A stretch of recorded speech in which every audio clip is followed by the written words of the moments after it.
Okay, so it's a great pleasure to have Pablo Ocal from Texas A&M. So he's going to tell us about Hochschild homology of general twisted tensor products. Yeah, thank you so very much for having me. And yeah, everything I'll be talking about, except maybe a couple of things at the end, if there's time, is joint work with Tekin Karadag, Dustin McPhate, Tolulope Oke, and Sarah Witherspoon. And we essentially were looking at the Hochschild cohomology of general twisted tensor products. And let me just let you know what this is. So I'll be talking about 5 very brief points. I'll be giving you like a short introduction of like, why did we care about this, and maybe what you should also care. And then I'm gonna define Hochschild cohomology and twisted tensor products in a very elementary way, like what do these words even mean? And then I'm gonna tell you what we did, like what the results did we find, and what are the applications. Like what we did is not completely useless. It actually has some interesting applications. So let me begin by the introduction.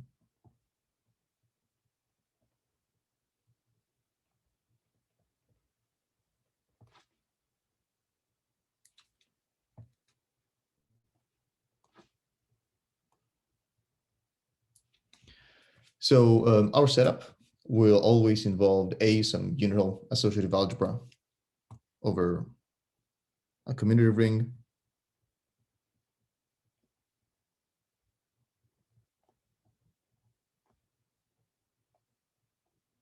And most of the times, I'll just write K to be a field to just simplify the whole setup. And in this context, we denote double H star A. This is the Hochschild cohomology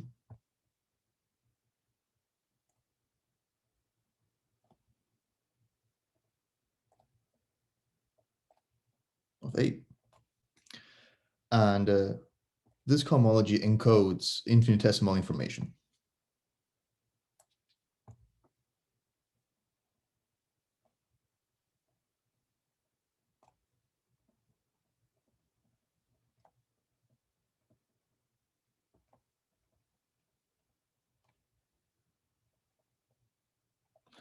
And what do I mean by this? Well, let me give you a few examples in the first few degrees.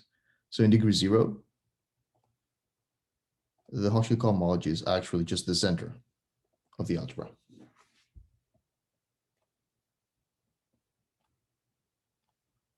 Okay, so maybe this doesn't look too infinitesimal to say, but it's a first approximation. So what happens in degree 1? Then what we get are the outer derivations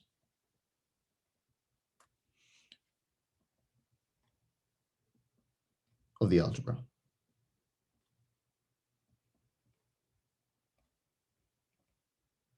I know this is indeed starting to look a bit more like something like infinitesimal-ish. And then let me just to finish up the first few degrees, just degree 2, maybe not give you the full thing, but just what it is. These guys are the important.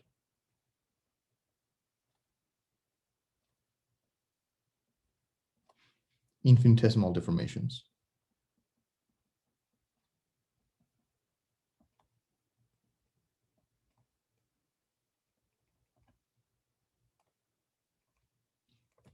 Okay, so what's a deformation? So our algebra comes equipped with a multiplication, right? And we can sort of perturb that multiplication. So instead of just taking 2 elements and putting them together, we can sort of like put them together and then slightly change them. So that's what I mean by deformation. And like infinitesimal is like even quote unquote like a first order change, so to speak. So it turns out that the second Hochschild cohomology actually encodes this important infinitesimal deformations. And by important, I mean are deformations that give you something that is not isomorphic to the original algebra, because maybe you don't care too much about those. So this is why it's justified to say that the Hochschild cohomology does encode infinitesimal information. So that's the tool that we're using. So how about the object? What are we actually studying what are we actually studying with this tool? We're using as our object of study what's known as the twisted tensor product of A and B. So A and B are just 2 algebras, and we're tensoring them in a slightly tweaked way. And this was introduced by Cap, Schultz, and Manzura. Let me actually write that properly.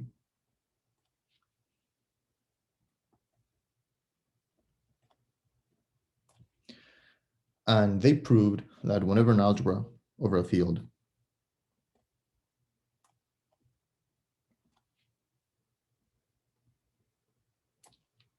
has an underlying vector space given by two algebras tensored together,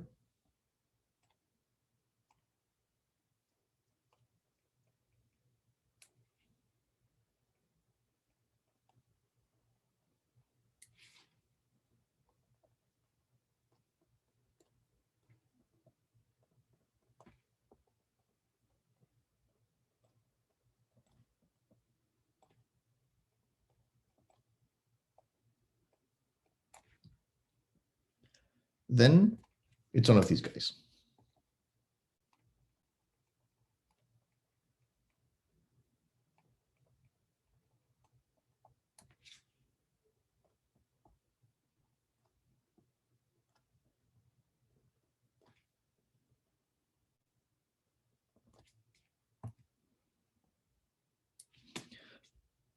But originally they were just studying two commutative two tori. That's what their original motivation.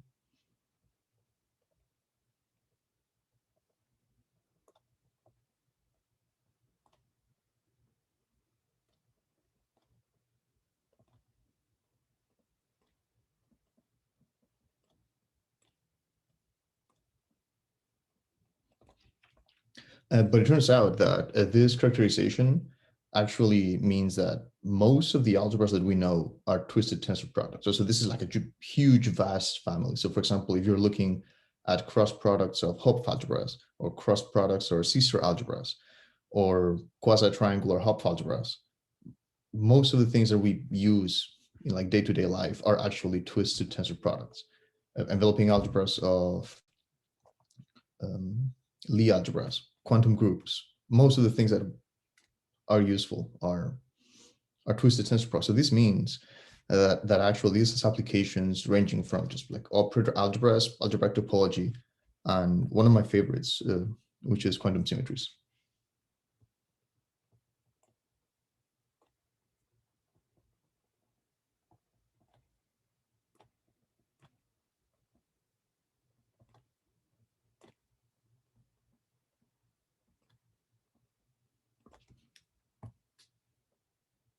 And this is also related to like the Hochschild cohomology encoding some deformations, right? So quantum groups are usually deformations of Hopf algebras in some sense. So given this brief introduction, let me actually define Hochschild cohomology for you.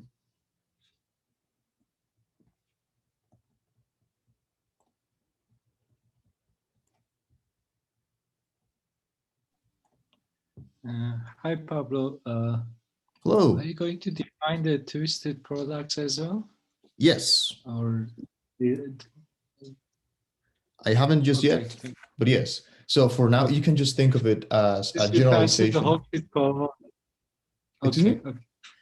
Thank you. Since you start saying Hochschild cohomology, I was worried that I'm going to miss that. But, so you will be fine. Yes. So for the time being, we can think of as this twisted tensor product just as a non-commutative generalization of the usual tensor product. But I will give you all the details. Okay. Thank you. Thanks. Yeah, but let me first focus on like the tool that we're actually using to study these objects. So Hochschild cohomology is nothing scary when the base commutative ring is a field. In that case,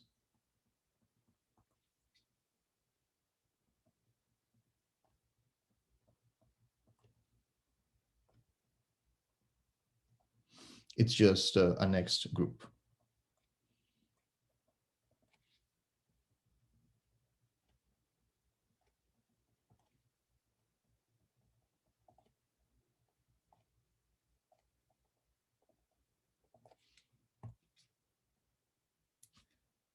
And what is this, like this weird symbol AE over here? So AE is the enveloping algebra of A, which is a tensor, its opposite algebra. So the opposite, I just permute the multiplication, and then I tensor the usual algebra with that. And effectively what that means is that instead of looking at modules over A, I'm looking at bimodules over A. So I require an action on both sides. That's essentially the only thing that I'm doing. And well, if we add up all of these X groups, then we get the full Hochschild cohomology.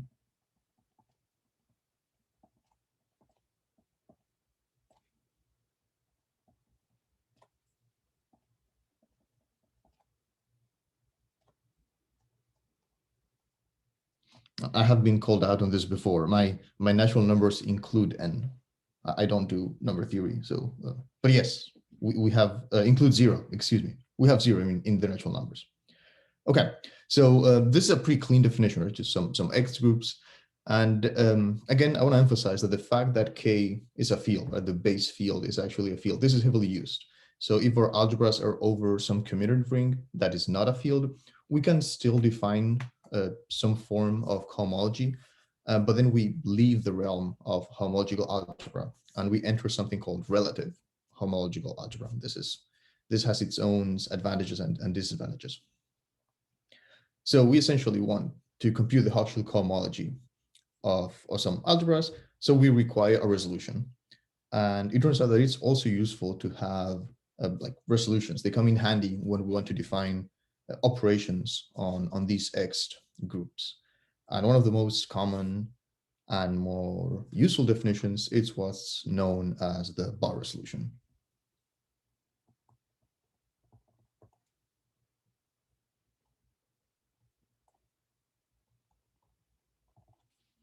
And this is very heavily influenced from like the way we compute like simplicial homology in algebra, in algebraic topology. So we just consider a bunch of tensor products of our algebra.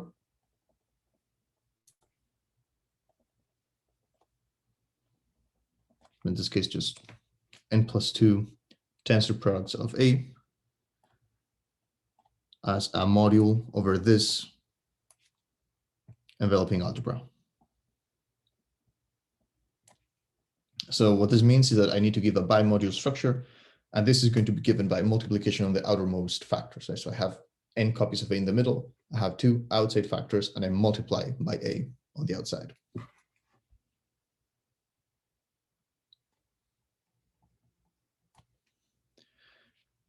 And then I can just stick all of my tensors one after the other. So let me start maybe by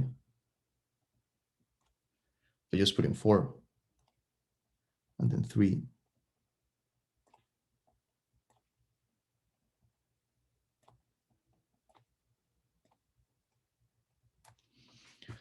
And then I have a degree of 2 shifted differentials. So I'm going to call from 3 to 2, I'm going to call that D1.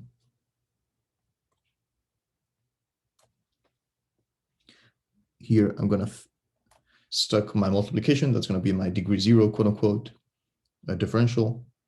And what are these DIs? So this is essentially the same computation that you would do for simplices. So my DN inputs A+2 copies of A and outputs A n+2 and outputs n+1 copies.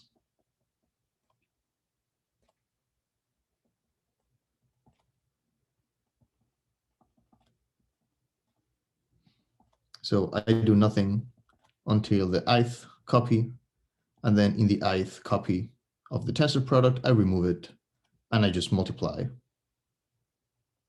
what remains together. So here we have removed a copy of the tensor product, and then we just multiply whatever remains.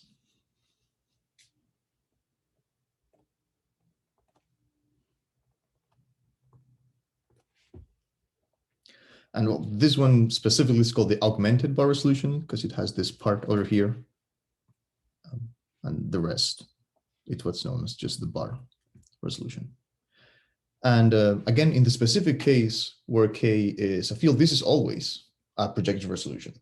But it's a really big, really bulky resolution. So it may not be ideal for any algebra that we'd be treating, right? So when we're working with our favorite algebra or families of algebras, they usually have some tailored resolution that are more convenient to use. So for example, if we have causal algebras, then it's usually more convenient to use the causal resolution. If we have complete intersections, we can use a finite tree resolution. Or if we have a monomial algebra, so like some quiver algebra module by some paths, then we can use the bar zero resolution.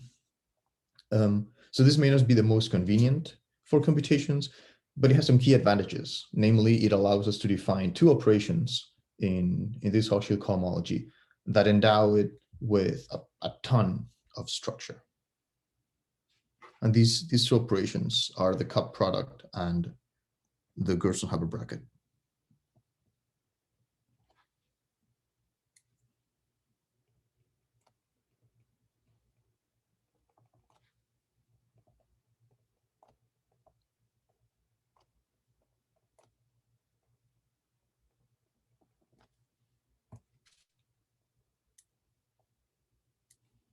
Okay, so the cup product, as you can probably imagine, it just takes a copy in degree n and a copy in degree m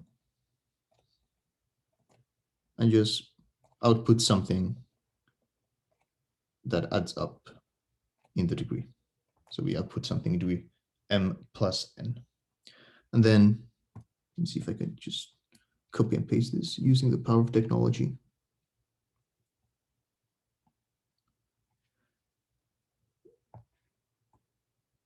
The Gerson-Hubbard bracket has the same input, but a slightly different output. So we still input something in degree n and something in degree n, but then what we output is in degree n plus m minus 1. It has a minus 1 degree shift. And the cup product is like a very, just like essentially multiplication operation, and the Gerson-Hubbard bracket has a very operatic interpretation. So this joins in with other interesting algebra, interesting areas of algebra. I'm not going to give you the definition. It's a bit annoying to like write the whole formula out. But you can think of the cup product as, given the Hochschild cohomology, a structure of a graded commutative algebra.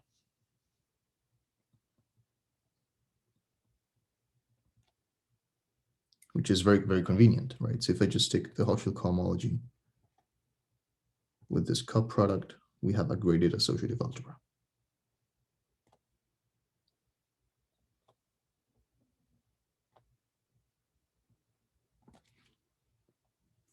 If I take now the same space, but with the Gerson-Hubbard bracket, we get a graded Lie algebra.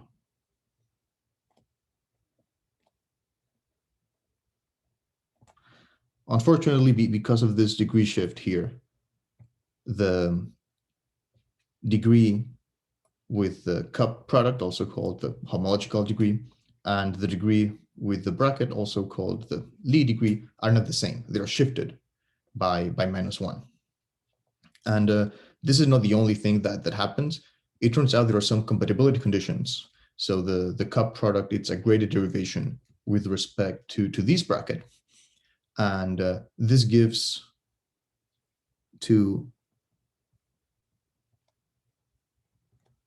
the algebra that comes up when we consider both of them, the structure that is known as a Gerson-Hubbard algebra.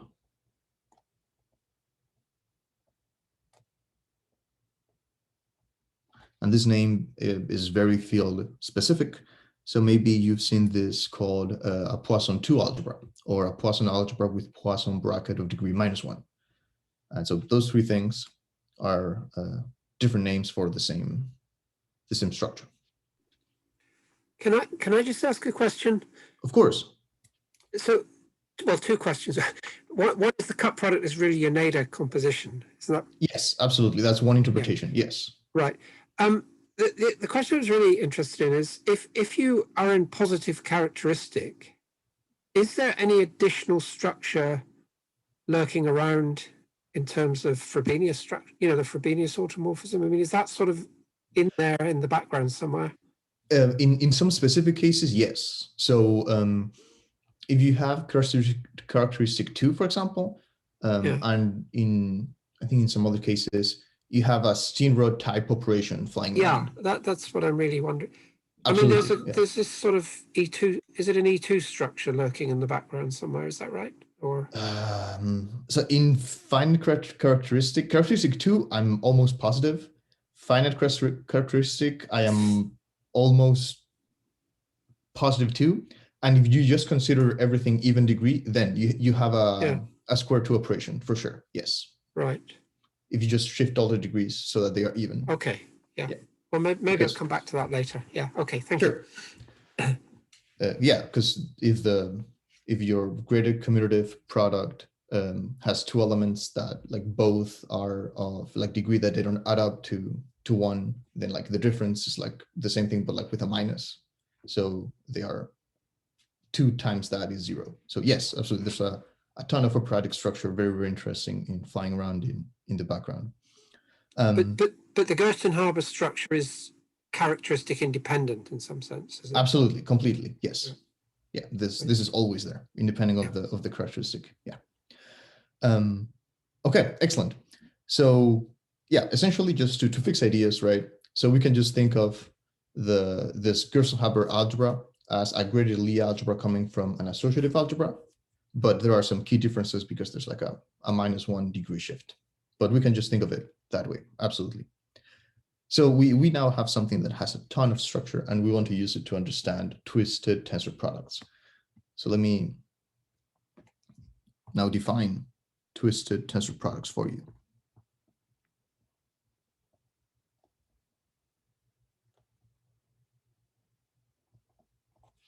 So essentially, as I mentioned, we just want to generalize. This, we did not define it. Again, this was defined by Kapp, Schultz, and Azura, and it's a non-commutative generalization of the usual tensor product. But the definition is very intuitive, right? So we just have 2 algebras, A and B, over some field, and then we want to tensor them in a non-commutative way. So tensor them is just permuting them, right? So we have B and A, and we're able to exchange them whatever we want, however we want, because the base field is commutative. So instead, we come up with a twisting map.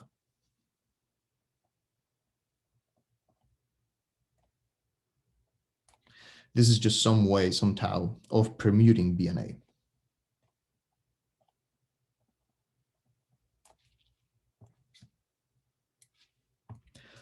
Okay, so what's like the very minimal hypothesis that we can put on a twisting map? So well, it has to be bilinear, because well, tensor products are bilinear, and it also have to be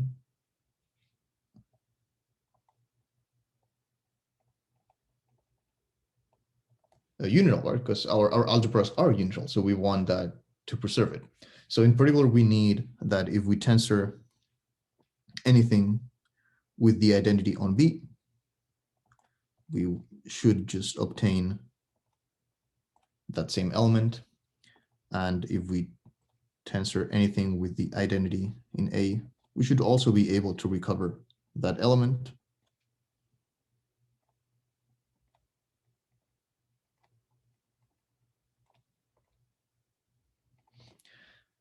And we would like the twisting map to be compatible with the multiplication, right? So if we get 2 algebras, we multiply them and then we twist them, that should be the same as just twisting the algebras and then multiplying. So the minimal condition that we need for this is a diagram with 4 algebras, because we're going to multiply them. So at least we need 2 copies of each. So we can first permute the one in the middle. And then we have another 2 possible permutations, 1 on each side, right? So the first 2 and then the last 2. And we get somewhere where we are again able to permute things in one last way.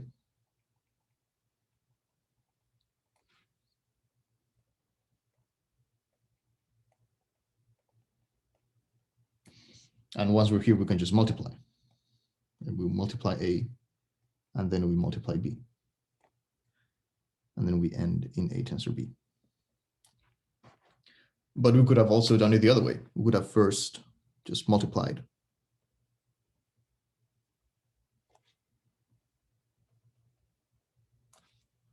And then twisted. So the condition that we require is that this is commutative, right? So let me just emphasize this. So first twisting,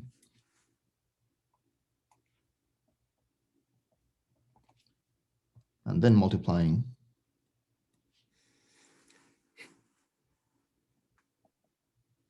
Should be the same thing as first multiplying.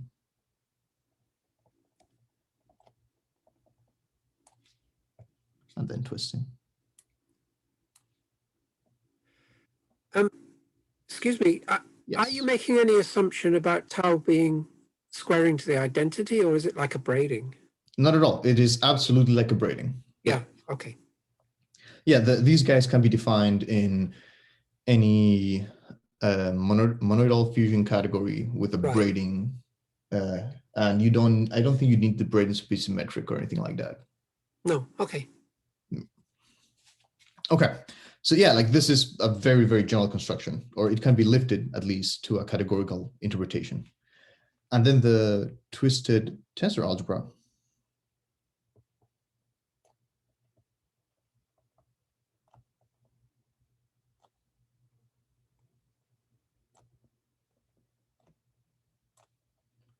With my tau down here is just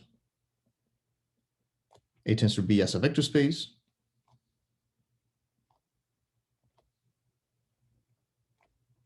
And then the multiplication is what we all want to do, right? So we have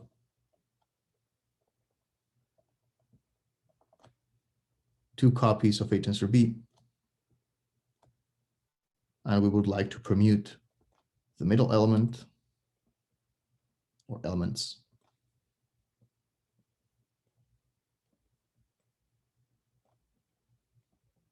And then we would like to multiply.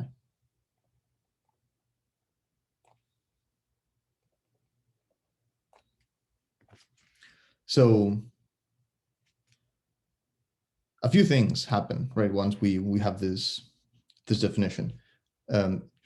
I said that our algebras in our setup were unital associative, right? And associative being a key feature. Without associativity, like both operations that I defined just fall apart and they don't really work at all. So what happens about associativity? In our hypothesis, like we just asked that the twisting preserves the unit and that the twisting preserves the multiplication. That's all we really asked for. Well, associativity turns out that it comes for free, just completely for free. So this multiplication actually comes out to be associative as long as A and B are both associative. So then if my title is not misleading, what we want is to understand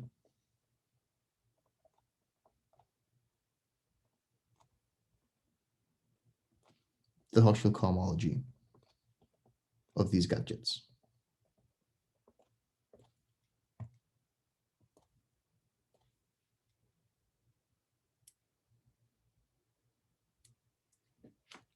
And well, I mean, this is like this A twisted tensor product B. It's just a unital associative algebra.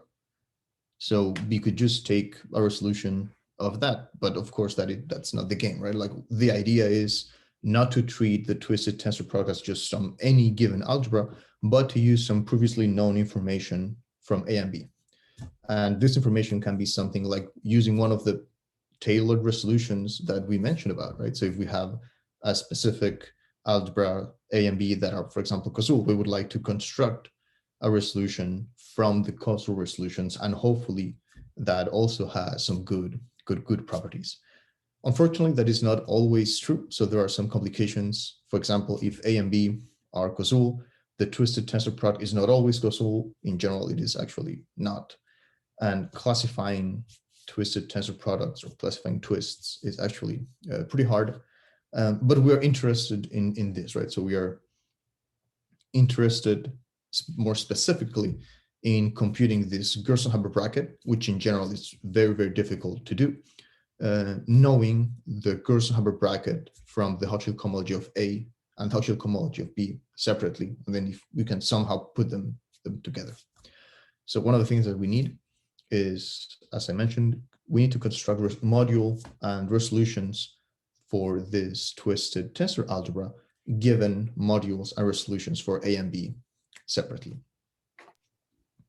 And this can, yes. Sorry, before you start into that, so if you just think about the module categories, is there any kind of Morita equivalence going on? That's a really good question. I don't think that's actually known. That's a really good question. It kind of looks like that ought to be, there ought to be some kind of variance there, but one of the complications that arises in those type of questions is that the twist can be wild, like completely ridiculous. And I mean, in the case where it's symmetric, you know, if you look at your diagram, that the left-hand side looks like it's something to do with the bottom of an E2 structure, because you've got the, you know, you've got a sigma 2 re sigma 2 in that picture. So maybe that's more accessible than the general case. But I mean, I'm curious to know if there was that kind of philosophy in the background.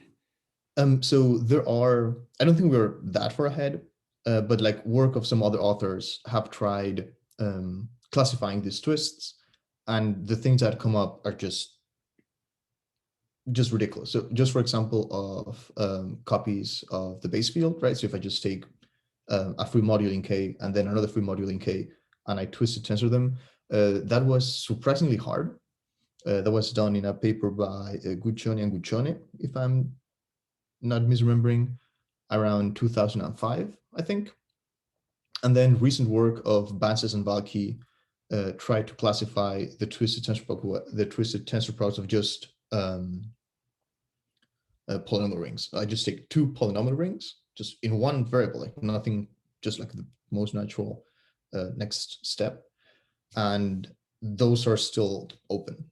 They are like, the classification turns out to be some type of infinite matrices that are very sparse, and it's actually surprisingly hard.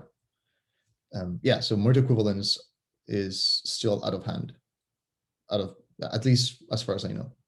But that's definitely yeah, that's a really good question.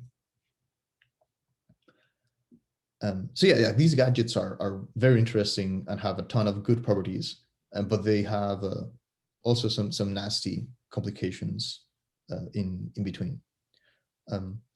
So yeah, that's actually one of the things that. Can I ask you one? Yes, please. Can I ask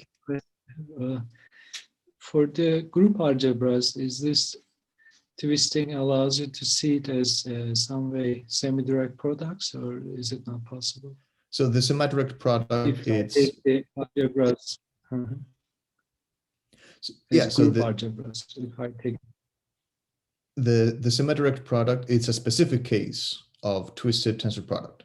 Yeah, the smash product in like Hopf algebras is also a specific case of twisted tensor product. Yeah, so as long as you pick the correct twist, right? So you're careful how this tau is chosen. Absolutely. Yeah. So if I take the algebras as group algebras, does the resulting algebra as a group algebra, can it be viewed as the semi-direct product of groups? That's so if you take a general tau, like a general twisting, like a general twist for group, just and you trying to find it. Trying to find a special example where both algebras are group algebras, KG and KH. What in that case, if I choose different twistings, what kind of group algebras I get. That's what I was asking. But so I think if you're careful enough, you can get the group algebra of the cross product, for example. If you're careful enough, I'm pretty sure I'm pretty sure I'm not lying, but don't quote me on that. okay. So let me erase that real quick afterwards in case it's, so yeah, so if you take something like this, Okay. and if you're like smart about the twist, I'm pretty sure you can get like, yeah.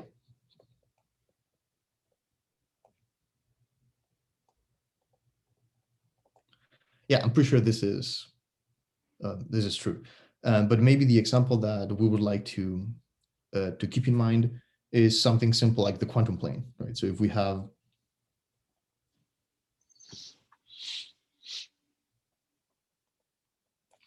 and then tau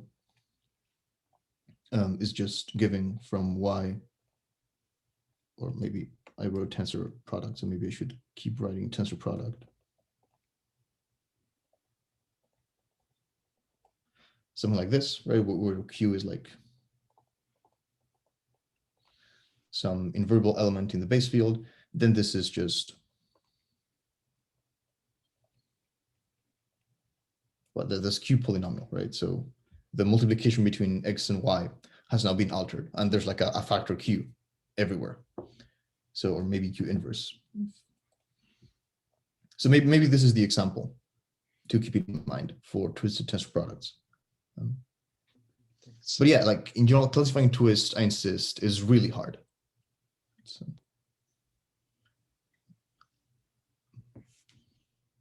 Okay, so maybe putting this, if there are no further questions, if not, I'm happy to talk more about these guys. So I'm confused with the first one. Is it the ordinary tensor product of these two things is already the group algebra of the direct product? In that case, this is even better because I can just take this to be just like the usual permutation. Yeah, that's what I was thinking. I mean, that's the choice, right? In that case, I think so. Yeah, like this just vastly generalizes. Like maybe more interestingly, yeah, the question would be just to replace the right-hand side with a semi-direct product, right? Not just a direct product, but a semi-direct product. And can you just choose a tau? I think that was the original question. Oh, okay. Yeah. So something like this. The semi-direct product inside the brackets. So it's G semi-direct H.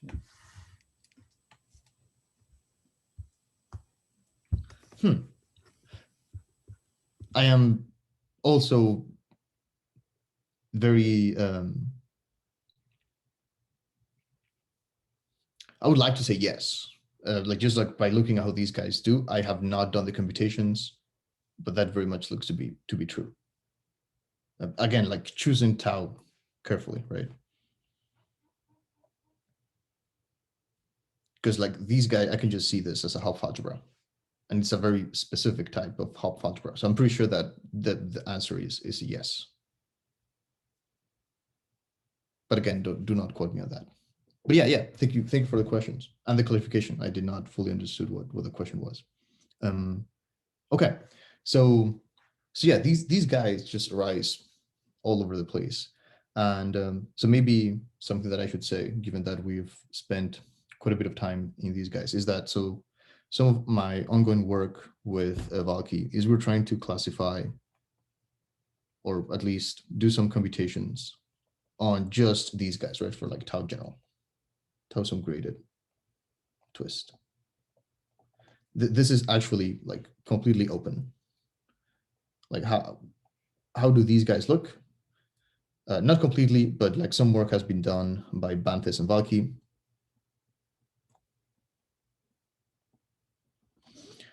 And then we try to like extend this, and we thought that maybe using Hochschild cohomology, we could shed some light on some of the twists that they were not able to classify.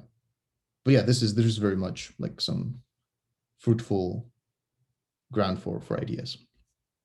Okay, so let me then go a tiny bit further into what I was saying. That where was I? Oh yeah, so we wanted to understand the Hochschild cohomology of these guys, and the way that we wanted to do it is building resolutions, right? So what do I mean? Like I have a resolution of A or a resolution of B. I would like to build a resolution of a twisted tensor product B. And this does not come for free. So we need to pay a price, and the pay is that the price is that all our structures, the modules, the bimodules, the resolutions, everything needs to respect the compatibility conditions that we introduced here with the twisting map. So there are a ton of technical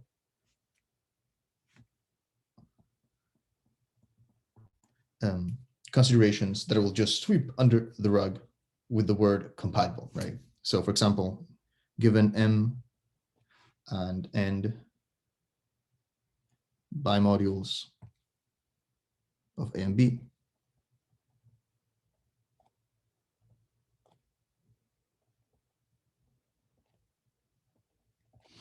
then there is a notion of compatibility.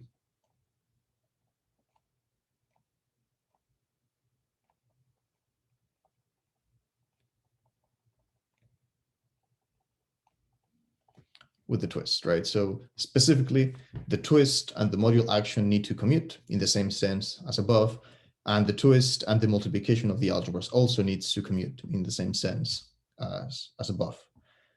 And similarly, if I have projective resolutions,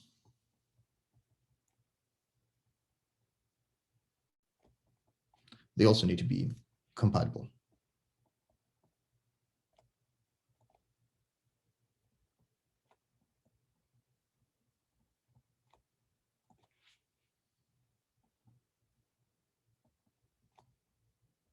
Right, so if we have resolutions of M and resolutions of N, then everything here needs to be compatible.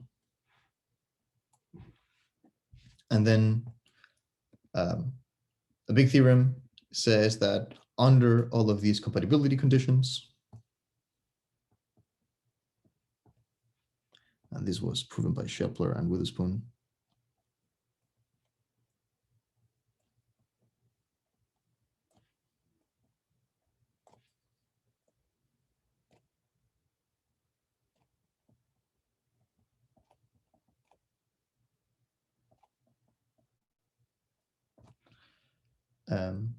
then we can build what we want.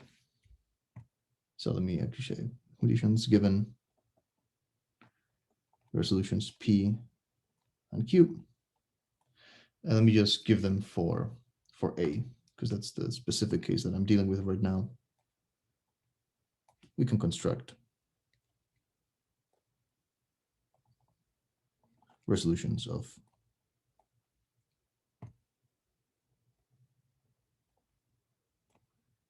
the twisted tensor product. And let me denote that by, again, like some twisted tensor product of resolutions.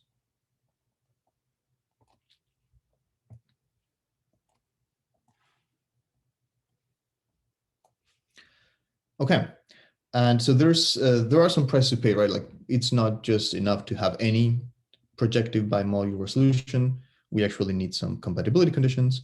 And then the key thing that lets us know that this is actually a very reasonable condition for the compatibility is that the bar resolution is always compatible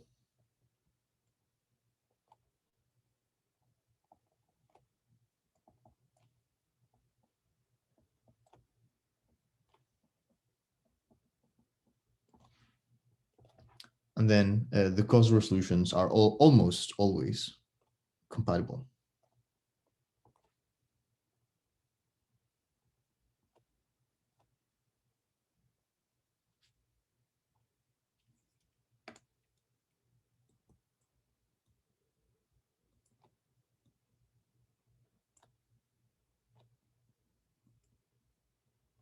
And the almost always comes from the twist, if the twist is something called strongly graded, so it preserves a bit more than just grading, then the Cauchy resolution is compatible.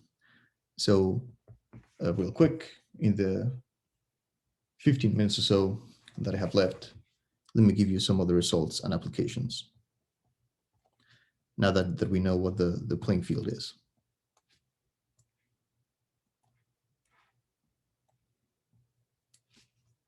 Okay, so what did we do, right? Like I said that we were interested in computing this Lie bracket, this Gerson-Haber bracket. So one of the useful things we did is we computed this guy explicitly. Like we gave a closed formula for the bracket.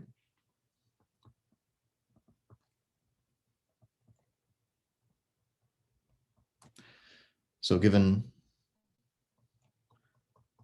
two resolutions of A and B,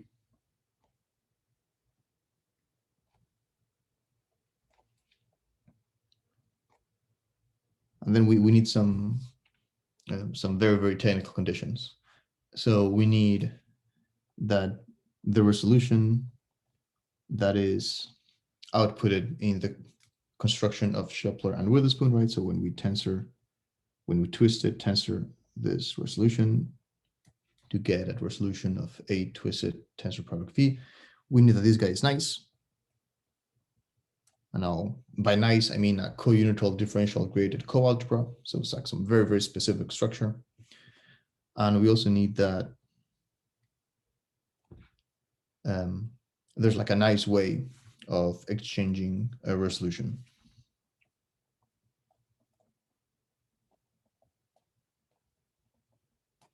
So we need a nice isomorphism that gets two resolutions that have already been twisted into two resolutions that are already twisted once. So if I do the twisted tensor product of these resolutions, and then I take their total complex over this algebra,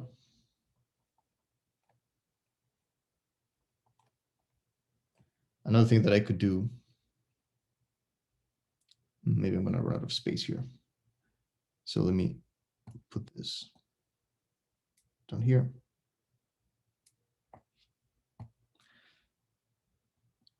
I can take the total complex of P tensor P, and I can then twist this with the total complex of Q tensor Q, right? So this is a resolution of the same thing as this. And we need that sigma is a chain map isomorphism, satisfying some very technical conditions related to the compatibility of the tau. So under these hypotheses, then we can give, let me put this down here, then we gave an explicit formula.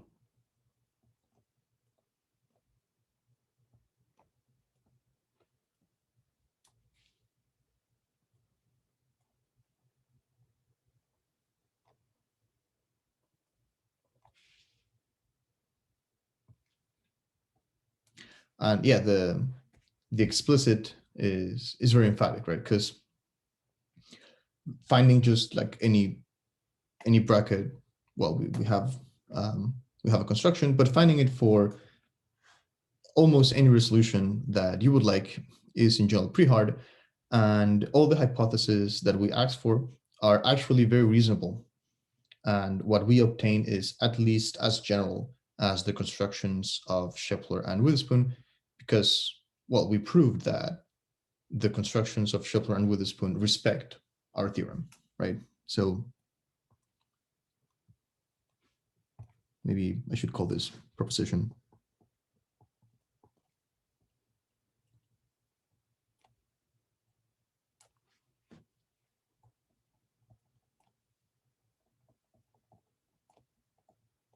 this theorem actually applies for the bar resolution.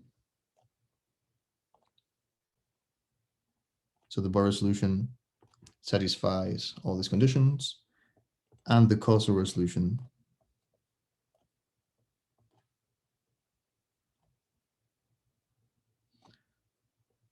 for tau strongly graded. So the same condition as before.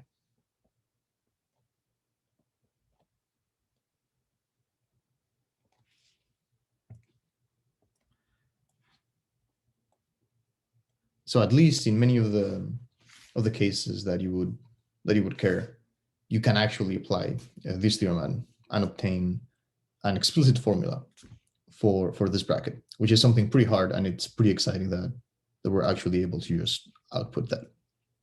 And so we were curious because the things that we did seemed to work in more generality, and it almost always worked. But then at some point you just stumble upon some like very ad hoc technicality that you think, okay, like this cannot be general difficulty. And it turns out that our techniques are useful for causal resolutions when the twisting map is not this well behaved, right? So that's some of the applications that come to just push this a bit further.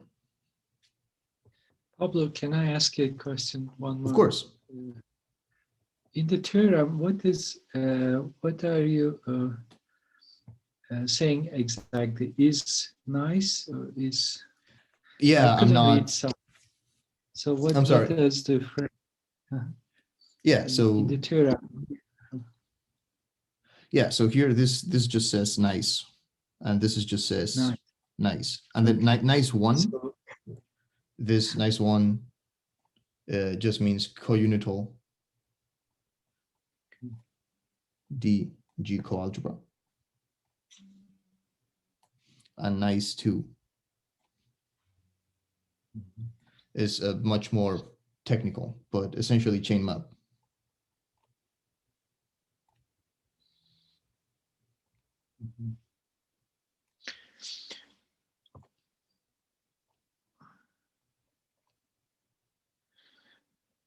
They're both just technical conditions. Okay. And this twisting on the projected resolutions, is this like some way the tau is lifted chain map between the twisting for A and B? Is that precisely? That's understand it? Exactly like that. Yeah. So in the same way that you can permute A and B, the compatibility conditions tells you that there is a way of permuting modules. So essentially what we're taking is a resolution of P, a resolution of A, a resolution of B, and then we're taking every individual module and we're like permuting them. So yeah, you can sort of like, it's a lifting of the original permutation of A and B to the full resolution. Exactly. Yeah. And yeah, this just involves a bunch of commutative diagrams, and it's not hard to understand. It's just very, very technical. Okay, so I promised some applications for examples where the causal resolutions and the twisting map is not this well behaved, right? So an example outside the realm of this two over here. And one such example is the Jordan plane.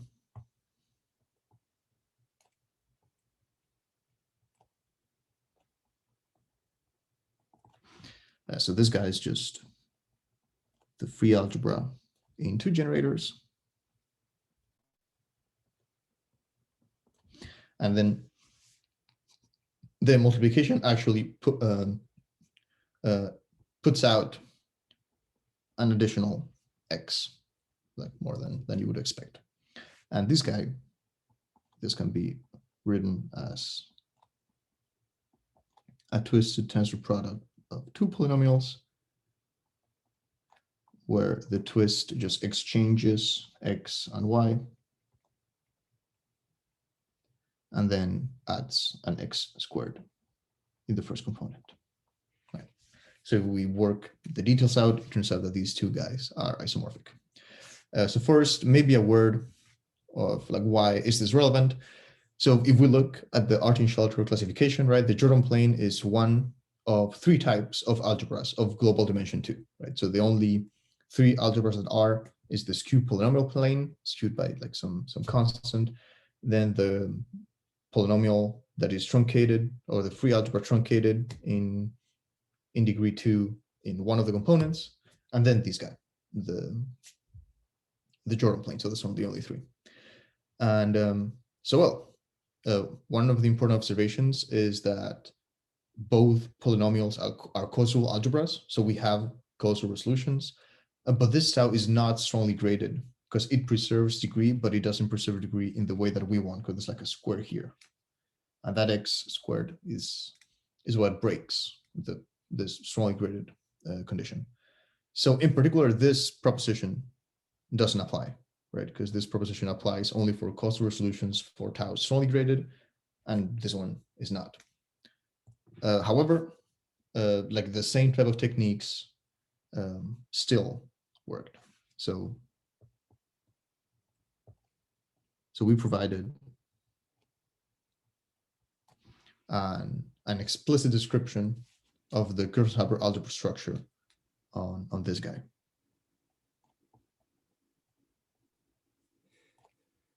It's supposed to be some sort of map.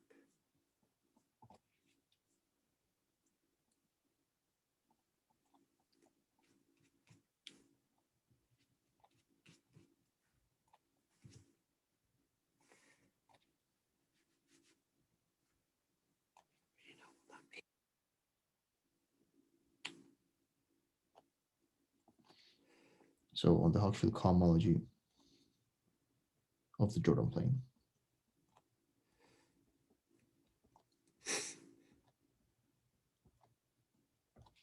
And again, emphasis on the explicit. And well, what we did was like we used that we were able to like somehow predict the behavior of this specific twist because it's very explicit on the causal resolutions. And then we found a co-unital DG coalgebra structure like explicitly on the tensor product of those resolutions. And then we found like the isomorphism, right? This isomorphism sigma that sort of exchanges resolutions. We found the inverse, and then we could apply the theorem like without going through our proposition. And in fact, although these computations are explicitly tailored for the Jordan plane, they actually seem to translate to other examples, right? So that's why I mentioned that there is like an ongoing project with Valky where we are looking at these types of constructions, not just for the Jordan plane, but like for more general twists. And this is a current work in progress, but it's something that I'm pretty excited about. And this being said, I'll finish here, and thank you for your time. Okay, Pablo, thank you very much. Also on behalf of the audience, thank you. So any questions for Pablo? I have a question. So usually when you're thinking about sort of twisted multiplications, you think in terms of some kind of two-co cycle. So is there some interpretation of your tau as a Hochschild two-co cycle that you can make explicit? So not immediately, at least not one that I'm aware of. So this twist, usually in the literature, it's used as like the same word, different use. So it means something different. I appreciate that. Yeah. Usually, but it is not known. So I see. don't. So there isn't some interpretation. So at like least that. not yet. No, but for okay. some specific examples, there are twisted constructions that do give rise to something that is twisted by a cocycle. So in work of Gaston Garcia and co-authors,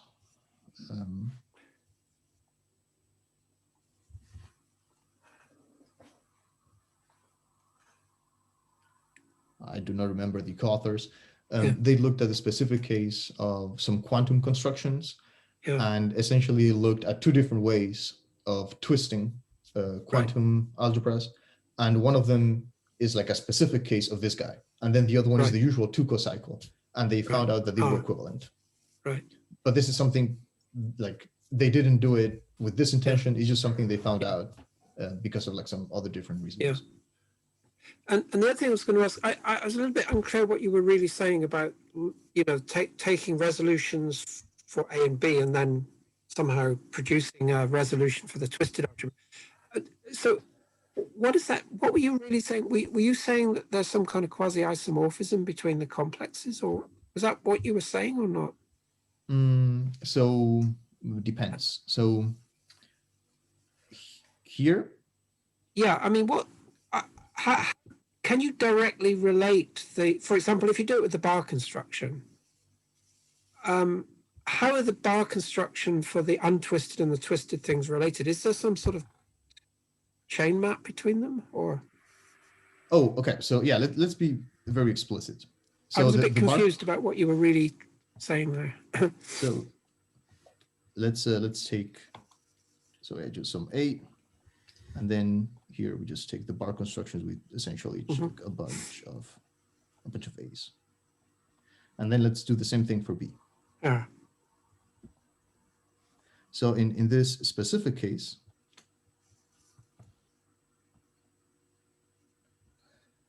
we are in luck because we can apply tau to everything, right? So tau is just right.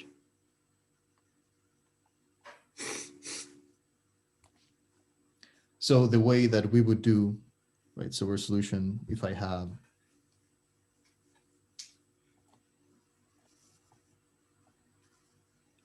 let me remove parentheses maybe. The way that I twist this is I just see this as a bunch of A's and B's. Yeah. Do you mean the M and the N are the same? Not necessarily, right? Because maybe I'm like, so most of the time I'm doing some form of total complex. So usually they're not the same. Yeah.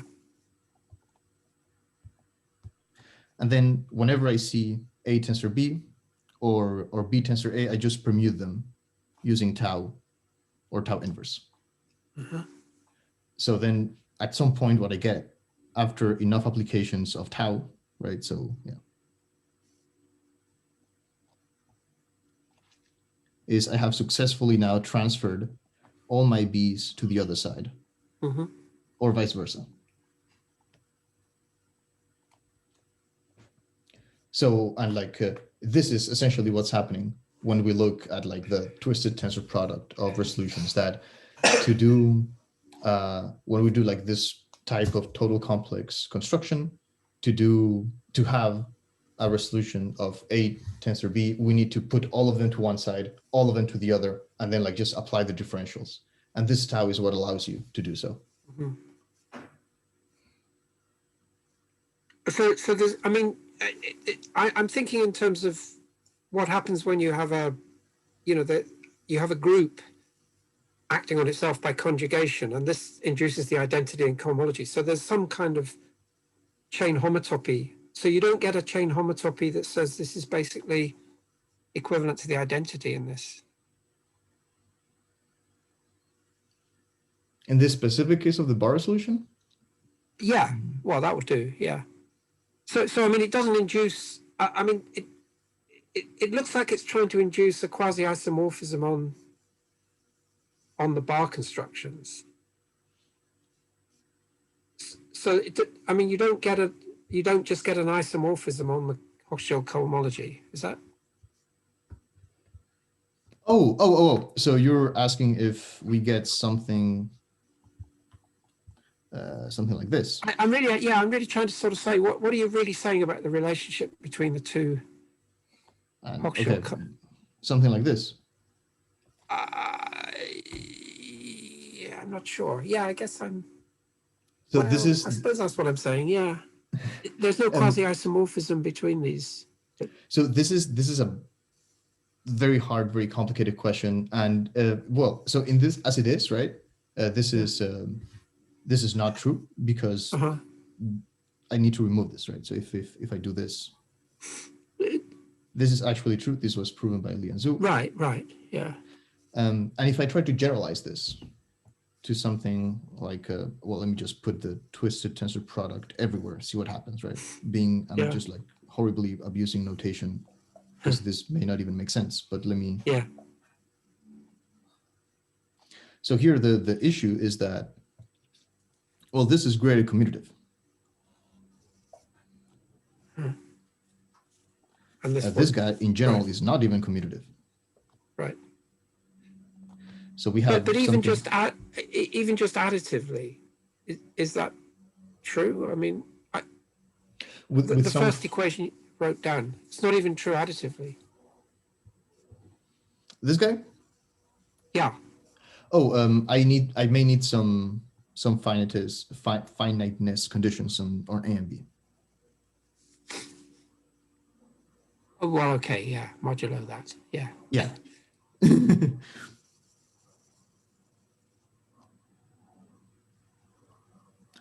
Finiteness conditions.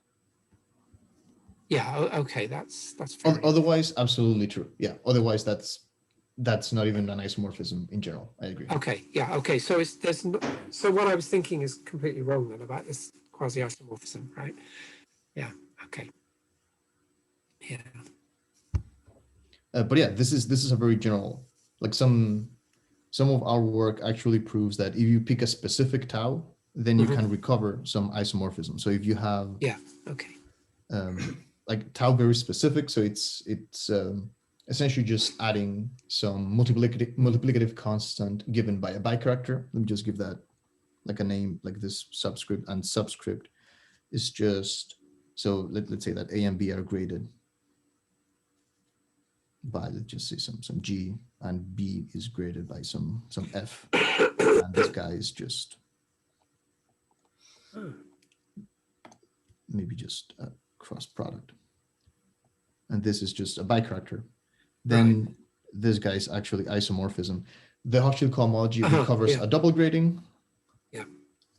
So then here you need, this is very technical, and I apologize, for like some kernel of the bicharacter, and then you have the Hochschild cohomology of A, and then you again need some kernel of this, that's what the primes mean, and then you get the Hochschild cohomology of B. Yeah, there's several ways in which you can recover this result, and ours is one of them. But yeah, like the price you pay for twisting before, it's expensive. Yeah. Has anybody thought about THH? I mean, there ought to be versions of what you're doing for topological Hochschild cohomology. That's a really good question, and I don't know. That's so I'm looking at the relative homological algebra version, so much more algebraic than topological. Yeah. But yeah, in the topological versions, I actually don't know. Okay, so you have G prime, F prime on top of the gradings? Yes, so G prime is the kernel. So this is like I'm so sorry, this is extremely technical. So this is the intersection of the kernels of T and so T applied to F for F in F. Okay, and the left-hand side, we can see, you said we can see it as a twisted tensor product, right? This is a special particular type of tensor, twisted tensor. So B, this is by definition where tau, the way it exchanges B and A is just by adding, right? So this character, both B and A have some degree because they're graded.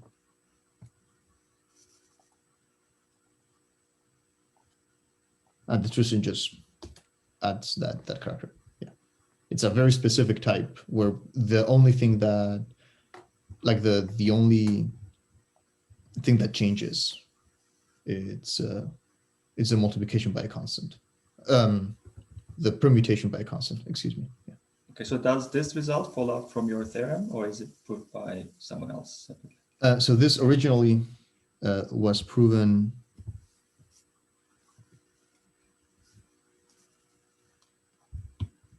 by Grimley and Nguyen and Witherspoon. And so this actually does not follow from this specific result, but this is work with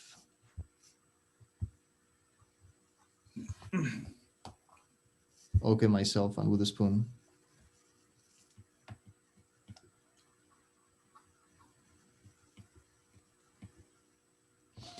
So the original proof of this uses Alexander Whitney and Eilenberg-Zilber maps, right? So like you have like a way of going between the bar resolution and some permutation of the bar resolution, or some tensor, excuse me, of the bar resolutions.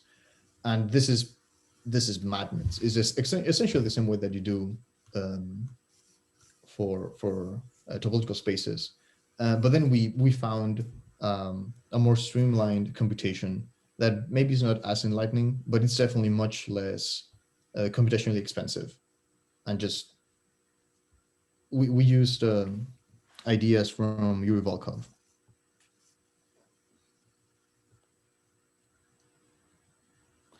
And so essentially, he proved a general way of computing Gerson-Hubbard brackets. And we tweaked that for our specific case, because all of these isomorphisms are actually isomorphisms of Gerson-Hubbard algebras, right? Like all of the structure is preserved. Maybe a G-iso, just to emphasize that. Maybe this with a question mark, but this is a G-iso. Yeah. So yeah, I like the original proof. It's long, but we can streamline this to a much more general case with just a few tweaks to Yuri Volkov's construction. Okay. Can I ask a question too, Pablo? Of course. In differential graded algebras, there is a twisting with twisting cochain on the so is there any connection to this twisting, to the twisting cochains and differential graded algebras? Do you know anything relates this to different things? So like on the projective resolutions of modules, maybe you can do this twisting leads to a twisting of differential graded algebras as projective resolutions considered as. Is there a connection between this and that? Do you know? Okay, so could you please repeat your question, because I'm not sure I understand it. Okay. Like in the models for total space of a vibration, you can use the models cochains of fibers in the base and then twist it with a twisted cochain. So it's used a lot, and actual notation is the same with the top. So I wonder if you had two modules where you have twisting that needs you some sort of twisted cochain between the projective resolutions as bimodules, or like if you get the right functors of this twisting, do you get some sort of twisted cochain between the corresponding projective resolutions? Or, do you know anything? I mean, if you haven't seen this before or heard this, probably it's not related. But I apologize. I'm not familiar with those exact constructions. But that's very likely a very like interesting viewpoint of looking at this for sure. But I'm sorry, I'm it's not. called twisted cochain. Twisted cochain. Let me write that down.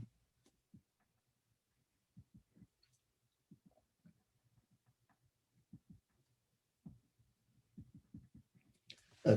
Twisted cochain. I'll look that up. Yeah, I'm not that familiar with that construction. like I'm familiar with the way in which you would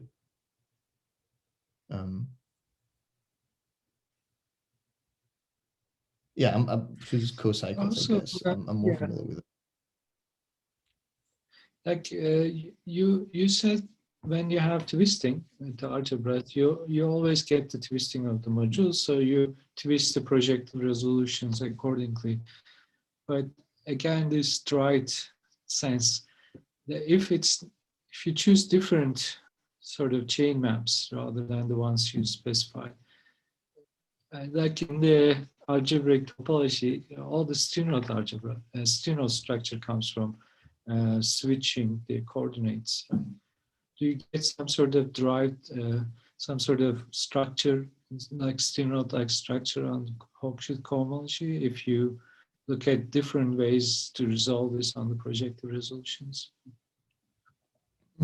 So in general, all of these constructions are equivalent if you just change the resolution. So if you pick any two resolutions, usually, because these guys are just X groups, right? So you're free to choose your favorite resolution, and as long as you have one, that's good enough. You use the twisting on the projective P tensor Q, always coming from the explicit. So what, suppose that you use a different one that gives you the same one on the A tensor B. Can you choose another chain map which induces the twisting on the A tensor B? Is that some sort of right version of this twisting on the projective resolution basis? I don't know. That's a good question. I don't know. I don't know. Isn't this related to the Deligne conjecture? I mean, you know, in general, there's an E2 structure. You can only lift to an E3 or higher structure if you have some sort of structure on the original algebra. I mean, I think it looks to me like what you've got is sort of related to the E2 structure, and that's it. You can't somehow go higher up. Does that make sense? I don't really know much about the technicalities of this, but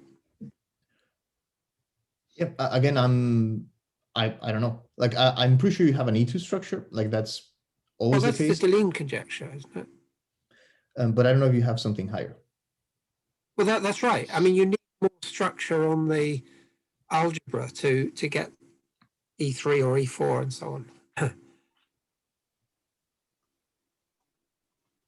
I mean, that big diagram you wrote down seemed to me to be related to an E2 structure. You've just got the sigma 2 and sigma 2, sigma 2. But you're not inserting higher order sort of data for that.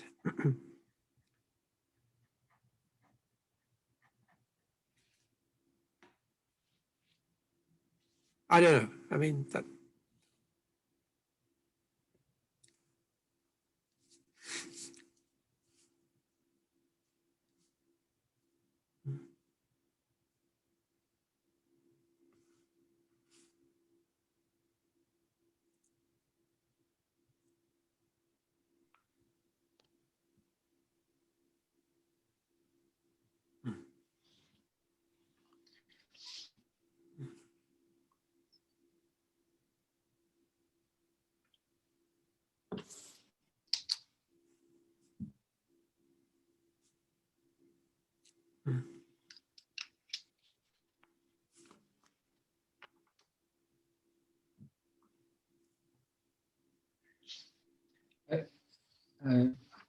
Just to comment, I will be interested to understand the group ring case. Like you said, these products, Gerstenhaber product, like what do they correspond to in group ring case?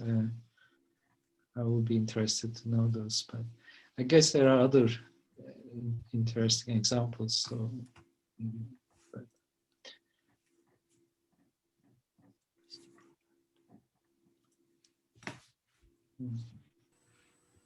I agree. Like that's the appeal of such a general construction, that you can like just look at what one likes. I agree that the group ring it's very interesting. And co-commutative hub algebras are also like really, really interesting. Like what happens with these guys, and pretty much all of those are completely open questions at this point.